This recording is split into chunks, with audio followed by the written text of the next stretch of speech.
السلام علیکم، میری دنیا میں خوش آمدید۔ کیسے ہیں آپ؟ انشاءاللہ سب اچھے ہوں گے۔ جیسے کہ آپ کو پتہ ہے کراچی میں سردی ہے، اور میں بھی آج کافی دن بعد باہر نکل رہی ہوں۔ ایک تو مجھے نزلہ کھانسی میری جان نہیں چھوڑ رہا ہے، تو ایک بہت ضروری میٹنگ سے میں جا رہی ہوں۔ آپ لوگ دعا کیجئے کہ اللہ مجھے اس میں کامیابی دے، اللہ تعالیٰ سارے میرے مسئلے مسائل حل کرا دے۔ میں نے کہا آپ لوگوں سے التجا کرتی چلوں کہ میرے حق میں دعا کیجئے، کیونکہ اب اللہ کے بعد اگر کسی کو قریب مانتی ہوں تو وہ لوگ ہیں جو مجھے دیکھتے ہیں اور جو مجھے سنتے ہیں۔ اللہ آپ سب کی بھی مشکلیں آسان کرے، سب کی پریشانیاں دور کریں۔ چلے جی، بنے رہیے میرے ساتھ، آپ کا اور میرا ساتھ۔ انشاءاللہ اگر موقع لگا تو وہاں بھی ملیں گے، نہیں تو گھر آ کر تو ضرور ملیں گے۔ پھر بتائیں گے آپ کو کہ کیا اچھا ہوا ہے، کیا اچھا ہونے جا رہا ہے، اور کیا برا ہونا ہے، کیا برا ہونے جا رہا ہے۔ چلے جی، ملتے رہیں گے انشاءاللہ۔ کل بھی میں نے کہا تھا کہ تدبیریں کرنے سے تقدیریں بدل جاتی ہیں، تو میں بھی تدبیریں کرتی ہوں اور تقدیر بدلنے کی کوشش کر رہی ہوں۔ اپنے ساتھ ساتھ جو لوگ میرے ساتھ سنجیدہ ہیں، جو میرا 5-6 سال سے ساتھ دے رہے ہیں، میں ان کے لیے بھی بہت سوچتی ہوں۔ وہ لوگ میرے بے لوث کام آئے، اس میں میرے بہت سارے دوست ہیں، اور کوئی اپنا نہیں ہے، کوئی بھی میرا اس میں اپنا نہیں ہے۔ میں کہوں کہ میری بیٹی شامل، میرا داماد شامل، میرے بہن شامل، میرے بھائی شامل، نہ، کوئی میرا اپنا نہیں ہے۔ میرے اپنے تو میرا مذاق کب بنے گا، اس کوشش میں لگے رہتے ہیں۔ آپ لوگوں سے التجا کر رہی ہوں میں، میرے حق میں دعا کیجیے۔ آج بہت اہم میٹنگ کرنے جا رہی ہوں، بہت اہم۔ تو میں نے کہا ایک مرتبہ آپ سے اور ریکویسٹ کروں، جب یہ ویڈیو آپ تک پہنچے اس کے بعد ہی سارے کام شروع ہوں گے، تو اگر آپ دعا کریں گے تو انشاءاللہ سب بہتر ہوگا، سب اچھا ہوگا، کیونکہ دعاؤں میں بڑا اثر ہوتا ہے۔ اور 5-6 سال سے میرے ساتھ نہ میرا شوہر ہے نہ میرا بیٹا ہے۔ شوہر کو تو خیر 3 سال ہو گئے، بیٹے کو گئے ہوئے 5 سال سے زیادہ ہو گئے، تو سب نے اپنے اپنے رنگ دکھائے، لیکن اللہ نے اور اللہ کے بندوں نے جو پرائے ہیں انہوں نے کوئی رنگ نہیں دکھایا، وہ سب میرے ساتھ ہیں۔ چلیں جی، ملتے رہیں گے انشاءاللہ، خصوصی دعاؤں کی درخواست ہے۔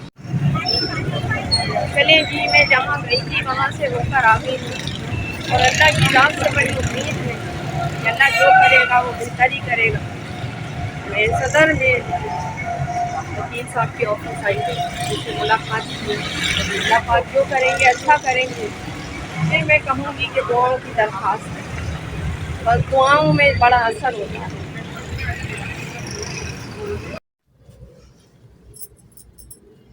چلے جی،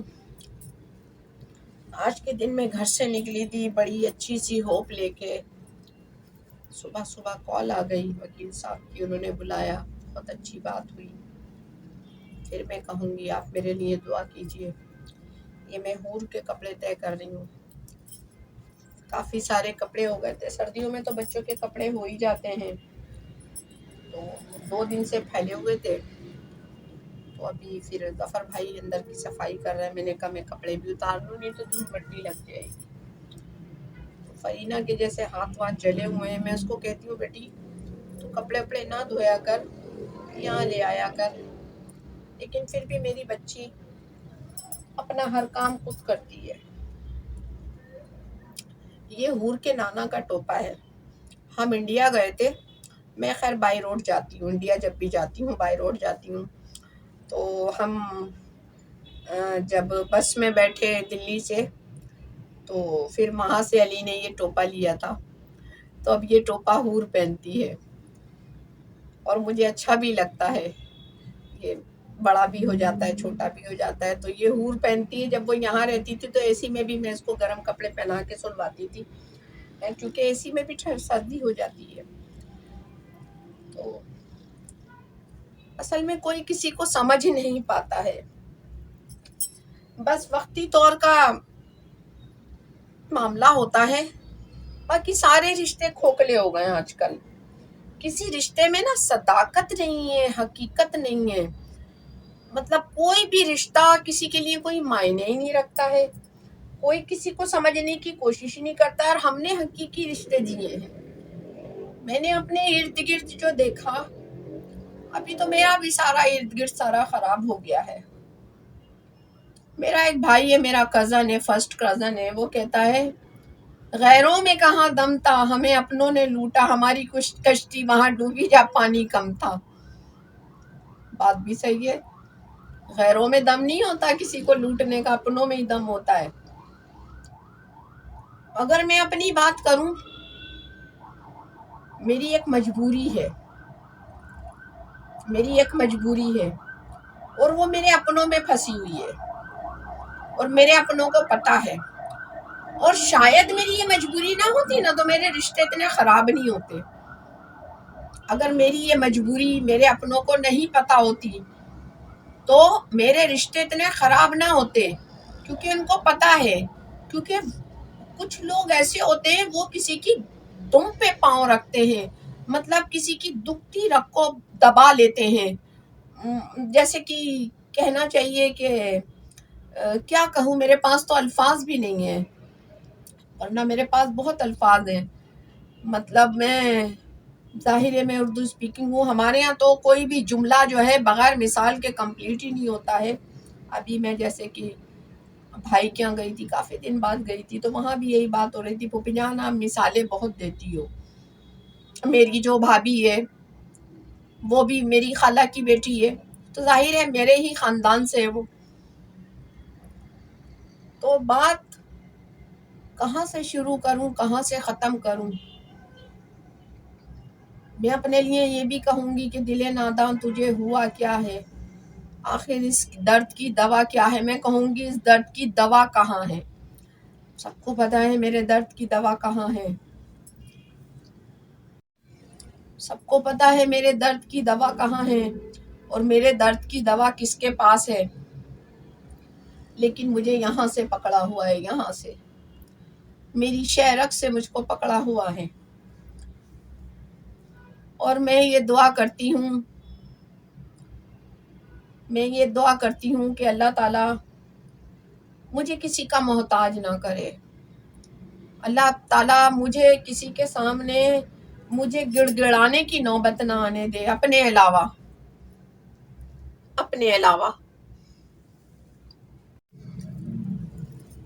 میری ایک دوست تھیں، اللہ ان کو جنت نصیب کرے۔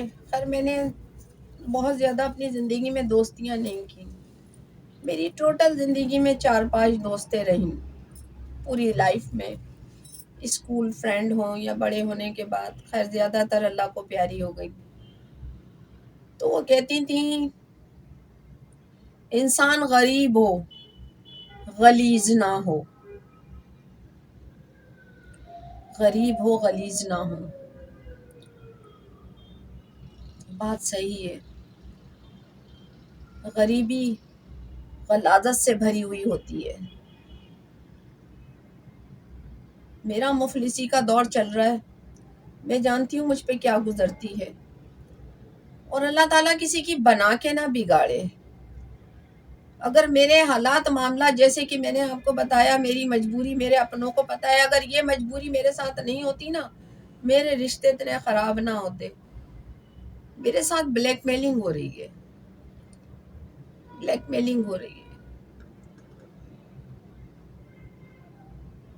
آج کل امی جس چائنا ٹاؤن میں جا کے بسی ہوئی ہیں، ویسے تو چائنا جو نام ہے پاکستان کے لیے بہت اچھا نام ہے، دوستی والا، مطلب اگر چائنا کا نام لو تو دوستی کا رشتہ یاد آ جاتا ہے۔ لیکن میری امی جس چائنا ٹاؤن میں رہتی ہیں، وہ چائنا ٹاؤن بہت خطرناک جگہ ہے۔ اور پھر میں یہ کہوں گی امی کو تو اپنی بھی پرواہ نہیں ہے، اس ایج میں اتنی تکلیفوں میں ہیں، اتنی بیماریوں میں ہیں، اپنا بھرا پورا گھر چھوڑ کے وہ یہاں مفلسی کی زندگی گزار رہی ہیں۔ ہاں میرے جیسی بیٹی ہوتی، مطلب جس طرح سے میں اپنی امی کا خیال کر سکتی ہوں، ظاہر ہے جو میرے بھائی ہیں پیچھے، اور میں اگر ان کو اپریشیٹ کر رہی ہوں امی کے معاملے میں، تو میں خود بھی انہی کی طرح کی ہوں، میں خود بھی اپنی امی کا بہت خیال کرتی رہی ہوں، اور ابھی بھی کر سکتی ہوں الحمدللہ، ایسی بات نہیں ہے۔ ماں کے لیے تو سب کچھ کرتا ہے انسان۔ جیسے کہ آج میں جہاں گئی تھی، جن وکیل صاحب سے میری ملاقات تھی، انہوں نے ایک بات کہی، میں اپنی بچیوں کی بات کر رہی تھی، انہوں نے ایک بات کہی کہ ماں تو وہ چیز ہے کہ اپنی پونجی کی آخری جو پونجی اس کے پاس ہوتی ہے وہ تک لگا دیتی ہے. مطلب ہم بات کر رہے تھے، وہ بہت پرانے ریلیٹیو رہے ہیں ہمارے، لیکن ابھی میری 2 مہینے پہلے ان سے ملاقات ہوئی. پھر ظاہر بات سے بات نکلی تو انہیں بھی یاد آیا، مجھے بھی یاد آیا. ان کے ایک بھائی کی ٹریول ایجنسی ہے، ایک بھائی ڈاکٹر ہے. تو پھر ہماری ملاقات بہت پہلے ہوئی تھی. پھر وہ ملاقات اب دوسرے انداز میں ہو گئی ہے.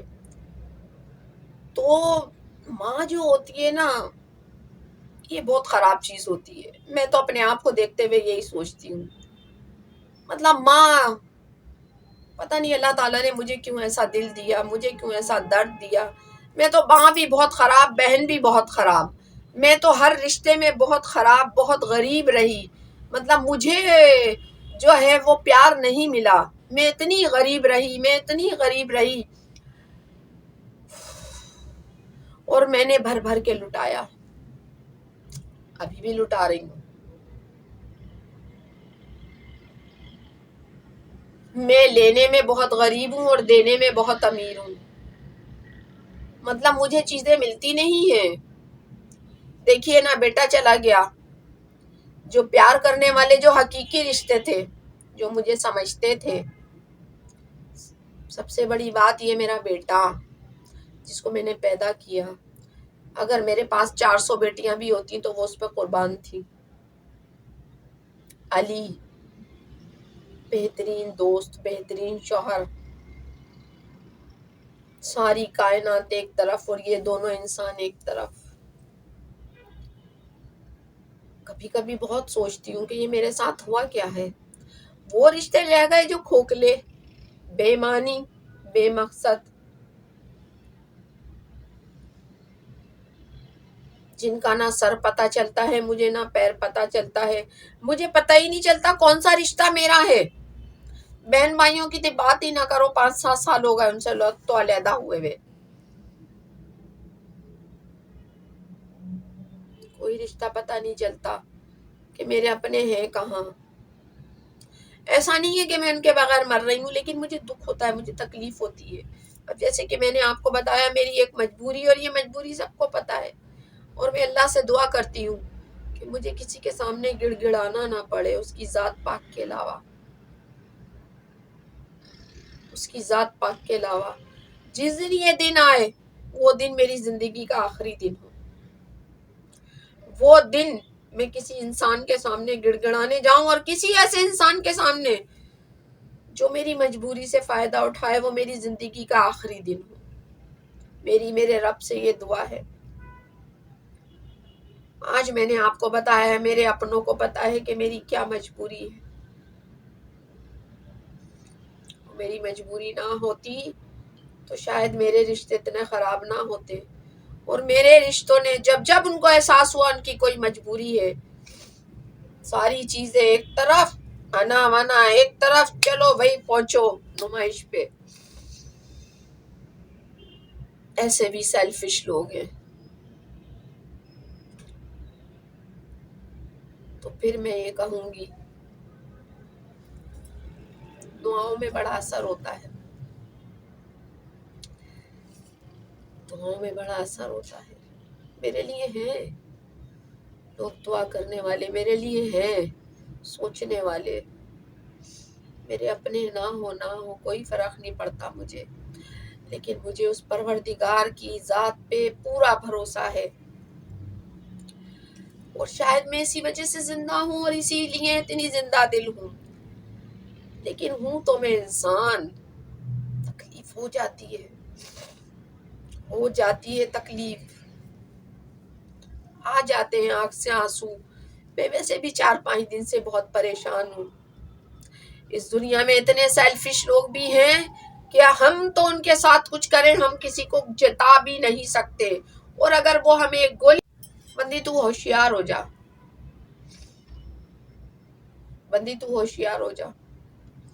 تو بڑے کمینے لوگوں سے ہی دنیا بھری پڑی ہے. کسی پہ بھروسہ نہ کرو، اللہ کی ذات پہ بھروسہ کرو. وہی ہے تمہارا پالنے والا، وہی ہے تمہیں دیکھنے والا. عزت بھی وہی دینے والا ہے، ذلت بھی وہی دینے والا ہے. بندوں کے ہاتھ میں ہونا ایک گلاس پانی کوئی نہ پلائے. آج میں نکلی گھر سے، مجھے بھوک لگ گئی، پھر میں سعید کے گھر گئی. خیر وہ کھانا وانا میں وہاں سے کھا کے آتی ہوں. میں نے کہا مجھے بھوک لگی ہے. اس کے آلو گوشت پکا تھا، پھر اس نے ساگ بنایا، وہ بھی مجھے دیا. مطلب آج دونوں ٹائم کا میرے مقدر میں اس کے گھر کا کھانا تھا. اس کے گھر کا کھانا تھا. تو یہ نصیبوں کی باتیں ہوتی ہیں. تمہارا رزق جہاں اللہ تعالیٰ نے لکھا ہے تمہیں وہاں سے ملے گا. جو چیز جہاں لکھ دی ہے وہ تمہیں وہاں سے ملے گی. لیکن اللہ پاک مجھے کسی کمینے کا محتاج نہ کرے، اور کمینوں کو میری زندگی سے دور کر دے، اتنی دور کر دے، اتنی دور کر دے. میرا 4-5 دن سے بہت دل دکھایا ہے. میں بہت تکلیف میں ہوں کہ ہم کسی پہ احسان کر کے جتا بھی نہیں سکتے، بول بھی نہیں سکتے، کیونکہ ہم خاندانی لوگ ہیں. اور جن کے خاندان کا اتا پتہ نہیں ہوتا نا، وہ چھوٹے چھوٹے احسانوں کو بھی گناتے ہیں. اگر میں کوئی بات کرتی ہوں نا تو وہ تکلیف میں کرتی ہوں، کیونکہ گیو اینڈ ٹیک، لو اور دو، رشتہ نبھاؤ اور ادھر سے بھی نبھے ادھر سے بھی نبھے. لینا بھی ہے تو دینا بھی ہے. تو امید کرتا ہے انسان، اور اپنوں سے کرتا ہے، باہر والوں سے نہیں کرتا. چلے جی، بہت ساری باتیں ہو گئی آج تو. بنے رہیے میرے ساتھ، آپ کا اور میرا ساتھ. چینل کو لائک کریں، سبسکرائب کریں، شیئر کریں، اور چینل کو زیادہ سے زیادہ لوگ سبسکرائب کریں، زیادہ سے زیادہ شیئر بھی کریں، کمنٹس بھی کریں، اور میرے لیے دعا کریں کہ میرے جتنے مسئلے ہیں کورٹ کے، کچہریوں کے، یہ سب حل ہو جائیں. جب کورٹ میں ڈیٹ ہوتی ہے، نزدیک آتی ہے، تو زیادہ پریشان ہوتی ہوں. تو اللہ سے دعا کیجیے، اللہ میری ہر مشکل آسان کر دے، ہر پریشانی دور کر دے، اور مجھے کسی کے سامنے گڑ گڑانا نہ پڑے. کسی کے سامنے، خاص طور سے وہ لوگ جو میرا مذاق بنانا چاہتے ہیں. میں تو اپنی دعا میں یہ شامل کرتی ہوں، اللہ پاک میرے دوستوں کا بول بالا کر دے اور دشمنوں کا منہ کالا کر دے.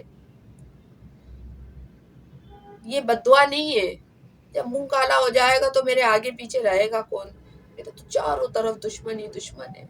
میں تو دشمنوں کے چنگل میں پھنسی ہوئی ہوں. اپنا کون ہے پتہ ہی نہیں مجھے، کون ہے میرا اپنا. پھر بھی میں زندہ ہوں، کیونکہ زندگی اس نے دی ہے. ساری دنیا کو دیکھنے والا ہے، مجھے بھی دیکھ رہا ہے. چلے کل ملاقات ہوگی انشاءاللہ. بنے رہیے. میں گئی تھی صبح، جیسے کہ میں نے آپ کو بتایا بھی تھا، گاہیں بگاہیں بات ہوتی رہی ہے. تو پھر میں وہیں سے وکیل صاحب کے آفس سے پھر میں حنیف کی شاپ پہ چلی گئی. اس کے بعد پھر میں سعید کے گھر چلی گئی. پھر سعید کے گھر سے واپسی پہ کچھ سامان لینا تھا. میں تو چینی وینی پیتی نہیں ہوں، تو بچی آتی ہے رباب چائے زیادہ شوق سے پیتی ہے. چینی، چھولے، اتوار کو کچھ اسپیشل بنانا ہے، چھولے، سوجی. اور یہ دیکھیے، یہ جو ہے یہ ہے ہلدی. یہ صرف سردیوں میں آتی ہے، اس کو آمہ ہلدی کہتے ہیں. یہ گیلی گیلی ہلدی ہوتی ہے یہ جو ہوتی ہے، اور اس کا کلر اندر سے دیکھیے بڑا خوبصورت ہوتا ہے. یہ دیکھیے، یہ اوپر سے ادرک کی طرح ہے اور اندر سے یہ پیلی اور بڑی اچھی ہلدی ہوتی ہے. یہ اس کو جو ڈرائی فروٹ ہم بناتے ہیں اس میں بھی کوٹ کے پیس کے ڈال سکتے ہیں، کوٹ کے ڈال سکتے ہیں. کوٹ پستی تو یہ نہیں ہے، ادرک کی طرح رہتی ہے، جیسے ادرک کریش ہوتی ہے نا، بالکل اسی طرح یہ ہوتی ہے. تو ایک مرتبہ میں نے بگ باس کو بنا کے دیا تھا یہ آمہ ہلدی ڈال کے ڈرائی فروٹ، مطلب گوند مکھانے. ہم اردو اسپیکنگ ہے، ہم گوند مکھانے کہتے ہیں اس کو. تو یہ گیلا گیلا رہتا ہے ہلدی ڈلنے سے، تو اس کو فریج میں رکھنا پڑتا ہے. خیر میں بھی کبھی کبھی بنا لیتی ہوں اپنے لیے، تو میں تھوڑا سا ڈرائی فروٹ لے کے آؤں گی اور اپنے لیے بناؤں گی، کیونکہ آج کل میری طبیعت بہت زیادہ خراب رہتی ہے۔ یہ میں نے دیسی لہسن لیا ہے کیونکہ میں دیسی لہسن ہی کھاتی ہوں۔ ہری مرچ لیے، دیسی لہسن اور ہری مرچ کی میں چٹنی بناؤں گی۔ اور پھر میری بھتیجی نے مجھ سے کہا کہ لہسن کی چٹنی بھون کے آپ سرسوں کے ساگ کے ساتھ کھائیے، بھون کے۔ خیر مجھے لہسن زیادہ پسند ہے، گارلک میں زیادہ پسند کرتی ہوں، مجھے پسند ہے۔ اور لہسن کی ہی چٹنی میں سادی بریانی کے ساتھ بھی پسند کرتی ہوں۔ اور یہ ایک آرگنائزر میں نے بنایا، دیکھیے اس کو میں پھر کبھی بتاؤں گی۔ یہ مجھے ایک ڈبہ مل گیا تھا، یہ یہیں پڑا ہوا ہے کافی دن سے، بس دل دماغ سیٹ نہیں رہتا ہے، صحیح سے بات ہو نہیں پاتی ہے۔ چلے جی، پھر ملیں گے انشاءاللہ، بنے رہیے۔ ابھی جو میں نے آپ کو دکھانے کے لیے یہ ہے، یہ ہلدی، یہ ہلدی بہت اچھی چیز ہے۔ اس کے لیے ابھی میں تھوڑی دیر میں بات کرتی ہوں، ذرا پانی وانی پی لوں۔ میرے ساتھ وہ ظفر بھائی آ کے بیٹھ گئے تھے، آپ اکثر ان سے ملے ہوں گے۔ ابھی میں ان سے اندر کی صفائی کروا رہی ہوں، ابھی دکھاتی ہوں آپ کو۔ چائے بنا لوں پہلے، میں چائے پیوں گی اور پھر اس کے بعد جو ہے ظفر بھائی بھی میرے ساتھ چائے پئیں گے، پھر ہم بات کرتے ہیں۔